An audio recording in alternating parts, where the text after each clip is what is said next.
Aujourd'hui, j'aimerais vous parler de priorité et d'urgence. Commençons par les priorités de la mairie. Leur première priorité a été d'augmenter leur salaire. La deuxième, et notre cher maire Pierre-Frédéric Billet nous en parle depuis son élection en juin, c'est la sécurité. Apparemment, il avait annoncé dans son programme qu'il armerait la police municipale. C'est donc ce qu'il est en train de faire en ce moment. Rappelons-nous que 80% des Drouais n'ont pas voté pour lui, et donc n'ont pas voté pour son programme. Monsieur Billet dit avoir un grand projet de démocratie participative. Prenons-le au mot, et réclamons un grand débat. Peut-on réellement imposer une décision politique aussi importante à tous les habitants, sous prétexte d'appliquer le programme qui nous a fait élire, quand 80% de la population ne l'a pas approuvé par les urnes? Je pense que n'importe quelle personne qui aurait à cœur les valeurs de la démocratie ouvrirait un débat. Surtout que si cette personne est sûre de son projet et a les arguments pour le défendre, elle n'en ressortira que plus forte. La sécurité préoccupe beaucoup notre équipe municipale. Création de centres de surveillance urbains, développement de la vidéosurveillance, armement de la police municipale, augmentation d'effectifs des policiers municipaux. C'est très bien, ils bossent, mais pourquoi faire? C'est vraiment ça l'urgence? Avant la crise sanitaire et économique mondiale du coronavirus, seulement la moitié des Drouais avaient un emploi. Si on ajoute à cela les retraités, on monte à 57%. Les autres, 43% de la population active, n'a soit pas de revenus, soit les minima sociaux, soit les allocations chômage. Un Drouais sur 3 vit sous le seuil de pauvreté. Dans une ville où les gens n'ont pas de quoi manger, n'ont pas de quoi se chauffer, où est l'urgence? La sécurité par la répression ou la sécurité sanitaire? Le parc HLM est dans un état déplorable. Aucune isolation, des portes et des fenêtres mal posées. Souvent, aucun moyen de chauffage, infiltration d'eau, et j'en passe. Alors où est l'urgence? Les caméras, vraiment?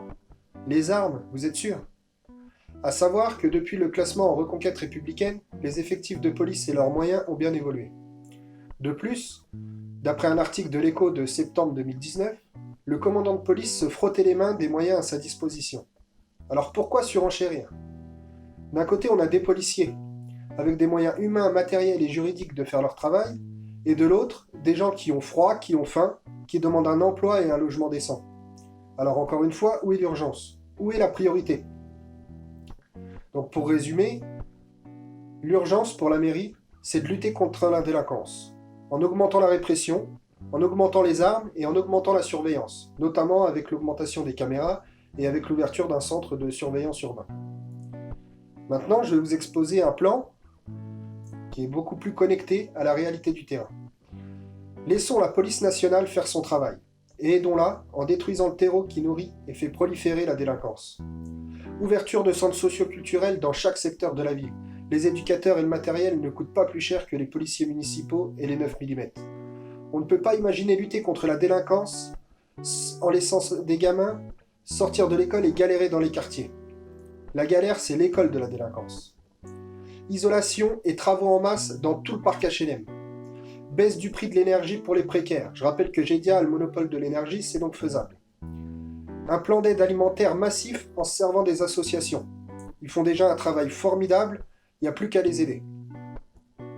Et enfin, ouverture de logements pour les SDF. Il est intolérable, dans une ville avec près de 1500 logements vides, de laisser une dizaine de Drouais mourir de froid dans les rues. Aucune de ces demandes n'est irréalisable. Tout est une question de priorité et de choix. Je vais conclure en citant un homme qui devrait nous inspirer en ces moments difficiles, l'abbé Pierre. Il n'y a pas de violence qu'avec des armes.